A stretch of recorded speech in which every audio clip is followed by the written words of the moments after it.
बिस्मिल्लाहिर्रहमानिर्रहीम। 14 अगस्त हमारा यौम आज़ादी है और हर कौम अपनी आज़ादी का दिन बड़े ज़ौक़ से, शौक़ से, बड़े एहतमाम से मनाती है। हम जानते हैं मदीना मुनव्वरा के बाद जो इस्लाम के नाम पर रियासत क़ायम हुई वो मुमलिकत खुदादाद इस्लामी जमहूरिया पाकिस्तान है। यौम आज़ादी मुख्तलिफ़ ज़मानों में मुख्तलिफ़ तरीक़ों से मनाया जाता रहा।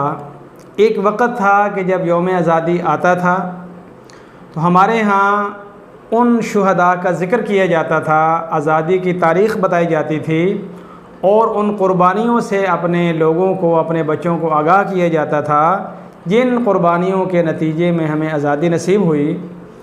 लेकिन अब के हालात में अगर देखा जाए तो पहले हमारे पास झंडे लहराए जाते थे, झंडियाँ लगाई जाती थीं, लेकिन अब इस वक्त हम जो है वो गानों और बाजों और नाच गाने पर आ गए हैं। यौम आज़ादी मनाने के अंदर अपने बड़ों का ज़िक्र और 14 अगस्त 1947 से पीछे जो 100 साल 200 साल तारीख़ है उसका हम आज कहीं न ज़िक्र करते हैं न सुनते हैं।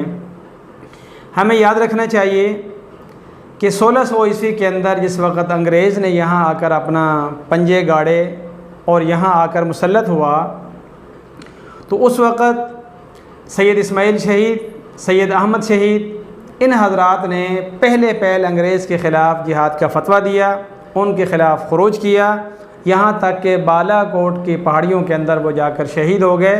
और आज भी उनकी कब्रें बता रही हैं कि हमारी आज़ादी का आगाज़ उन हज़रात की शहादत से हुआ था।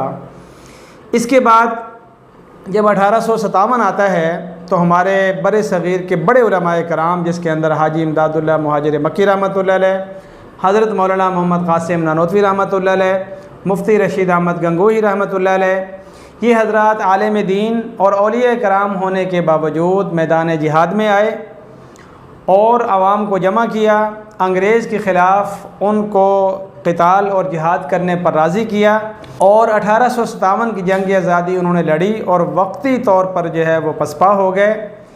इसके बाद उन्होंने एक इल्मी तहरीक का आगाज़ किया जिसे दारुल उलूम देवबंद कहा जाता है। वहाँ से फिर वो अफराद पैदा हुए जिन्होंने आगे चल कर 1947 के अंदर क़याम पाकिस्तान की राह को हमवार किया। उसके अंदर मुफ्ती मोहम्मद शफ़ी साहब रहमतुल्लाह अलैह, अलामा शबीर अहमद उस्मानी रहमतुल्लाह अलैह और अलामा ज़फ़र अहमद उस्मानी रहमतुल्लाह अलैह, ये वो सरखेल हैं कि क़ैद आज़म रहमतुल्लाह अलैह इन हज़रात की खिदमात के मशकूर थे, मोतरफ़ थे। यहाँ तक कि जब पाकिस्तान को आज़ादी मिल गई तो अगले दिन क़ैद आज़म ने हुक्म फरमाया कि मशरक़ी पाकिस्तान के अंदर अलामा ज़फ़र अहमद उस्मानी परचम लहराएँगे। पहली परचम कुशाई ढाका के अंदर अलामा ज़फ़र अहमद उस्मानी ने की और इस बात का एतराफ़ था कि मशरक़ी पाकिस्तान के अंदर पाकिस्तान की आज़ादी की राह हमवार करने के अंदर आलिम दीन अलामा ज़फ़र अहमद उस्मानी का किरदार है। और मग़रबी पाकिस्तान कराची जिसका दारुल हुकूमत करार पाया था, वहाँ पर आपने अलामा शबीर अहमद उस्मानी को हुक्म दिया कि आप पहली परचम कुशाई कराची के अंदर करें और मग़रबी पाकिस्तान के अंदर पहला परचम आप लहराएँ ताकि दुनिया को पता चल जाए कि मग़रबी और मशरक़ी पाकिस्तान के अंदर दोनों जगह पहला परचम लहराने वाले उलमाए कराम हैं। इसके पीछे उनकी जद्दोजहद है, उनकी खिदमात हैं, आवाम के अंदर उनका असर व रसूख़ है, उनका ताल्लुक़ है। यहाँ तक कि जिस वक़्त क़ैद आज़म बीमार होते हैं 1948 के अंदर तो आप वसीयत फ़रमाते हैं कि मेरा जनाज़ा, मेरी तजहीज़ और तकफ़ीन अलामा शबीर अहमद उस्मानी के ज़िम्मे होगी। ये भी इस बात का एतराफ़ था कि क़याम पाकिस्तान की राह हमवार करने के अंदर उलमाए कराम का कितना किरदार और कितना दखल है। इसके अलावा 1930 से लेकर 1947 तक ये तकरीबन 17 साल का अरसा बनता है जो तमाम मुसलमानों की मजमूई जद्दोजहद का ज़माना है, पूरी कोशिश का ज़माना है। यहाँ पर मुख्तलिफ़ मुसलमानों के साथ मुख्तलिफ़ हिंदू और सिख जत्थों के मुकाबले हुए, बेशुमार इज़्ज़तें पामाल हुईं और इसी तरह बेशुमार क़ुरबानियाँ दी गईं और लाखों की तादाद के अंदर मुसलमानों को कत्ल किया गया, कुछ दंगे और फसाद के अंदर और कुछ वो काफ़िले जो वहाँ से चले थे कि हम लेके रहेंगे पाकिस्तान, बन के रहेगा पाकिस्तान। पाकिस्तान पहुँचने से पहले रास्ते के अंदर न जाने कितनी जानें गुज़र गईं और ख़ानदानों के ख़ानदान लुट गए। किसी पूरे ख़ानदान के अंदर एक बच्चा बच जाता था, कभी एक ख़ातून बच जाती थी, कभी एक बूढ़ा बुज़ुर्ग बच जाता था। और एक ट्रेन चलती है वहाँ से जो पाकिस्तान पहुँचती है तो सिर्फ ड्राइवर ज़िंदा होता है और उसके हाथ में पैगाम होता है कि ट्रेन खाली करके जल्दी भेजो, पीछे आपका माल बहुत पड़ा हुआ है। तो इस तरह लाखों की क़ुरबानी देकर ये पाकिस्तान वजूद में आया है।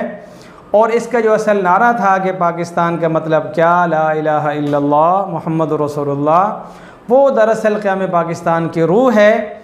आज भी पाकिस्तान का मतलब यही है, ला इलाहा इल्लल्लाह और मुहम्मदुर रसूलुल्लाह। कुछ ऐसे लोग जो तब भी उनके बड़े गद्दार थे, आज भी उनके मिजाज के अंदर शैतानी और गद्दारी है। उन्हें ये नहीं समझ में आता कि पाकिस्तान मुमलकत खुदादाद ये इस्लामी जमहूरिया क्यों है।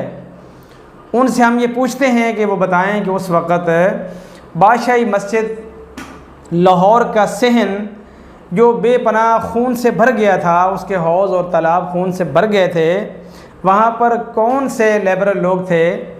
इस बिना पर हमें हमेशा याद रखना चाहिए कि ये पाकिस्तान कलमे के नाम पे बना है, कलमे की बुनियाद पर वजूद में आया है और कलमा ही इसकी बका का ज़रिया है।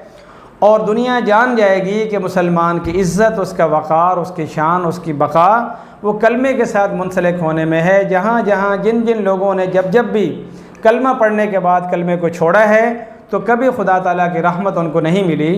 तो आज हमें इस्लामिया में पाकिस्तान को अपने अमल से और कौल से ये समझना चाहिए, ये कहना चाहिए और अपने बच्चों को बताना चाहिए कि ये मुमलकत खुदादाद इस्लामी जमहूरिया पाकिस्तान ये मुसलमानों ने बनाई, इस्लाम के नाम पर बनी और मुसलमानों ने अपनी राहत और आसानी के लिए, इस्लाम की आज़ादी के लिए इस्लाम को अपने ऊपर आसानी के साथ नाफिज करने के लिए ख़िता लिया था। लिहाजा कोई वतन का गद्दार, ज़मीर फ़रोश और गली सड़ी हुई सोच का हामिल हमें ये दर्स न दे कि पाकिस्तान जो है वो सेकुलर स्टेट है। ये न थी, न है, न होगी। और अल्लाह रब्बुल इज़्ज़त ने जो इसे रमज़ान मुबारक के अंदर 27वें शब में अता किया है तो ये आलम इस्लाम और मुसलमानों के लिए एक तोहफ़ा है। जिस तरह उस वक़्त मक्का से लोग हिजरत करके मदीना आए और रियासत मदीना की बुनियाद रखी गई, वो इस्लाम का मरकज़, इस्लाम की जाए पनाह है। तो इसी तरह ये मुमलकत खुदादाद इस्लामी जमहूरिया पाकिस्तान इस्लाम का क़िला है। यहीं से अल्हम्दुलिल्लाह इस्लाम की किरणें फैल कर चारदांगे आलम में फैल रही हैं। कलमे की मेहनत और कलमे का नाम पूरी दुनिया में जा रहा है। आज भी पूरी दुनिया कुफर अगर किसी मुल्क से खौफज़दा है तो ये वाहिद इस्लामी जमहूरिया पाकिस्तान है। दुनिया की आँखों में ये बात खटकती है, वो पाकिस्तान को कबूल करने के लिए तैयार है मगर इस्लामी जमहूरिया पाकिस्तान को कबूल करने के लिए तैयार नहीं है। लेकिन ये अल्लाह की एक अमानत है हमारे पास, हमने इसको बचाना है, संभालना है और अपनी नस्ल को ये बताना है कि इसके पीछे लाखों की कुर्बानी है और इसकी बुनियाद में कलमा है। लिहाजा इसकी तामीर में भी कलमा होगा, इसके फैलाव में भी कलमा होगा, इसकी बका के अंदर भी कलमा होगा। और हमेशा पाकिस्तान का मतलब क्या, ला इलाहा इल्लल्लाह और मुहम्मद रसूलुल्लाह रहेगा।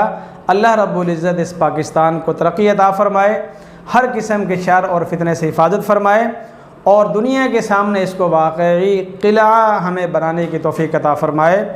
अब वक्त आ गया है कि अब दुनिया जान जाएगी कि इस्लाम जो है वो कैसा मज़हब है और अब इंशाअल्लाह मुसलमान दुनिया को बता देंगे कि मुसलमान अपने ईमान की ताकत पर पूरी दुनिया कुफर को ललकार सकता है और उसको तहस नहस कर सकता है और कलमे के बुनियाद पर ईमानी ताकत से मुसलमान जो है वो बड़ी बड़ी सुपर पावरों को पाश कर सकता है।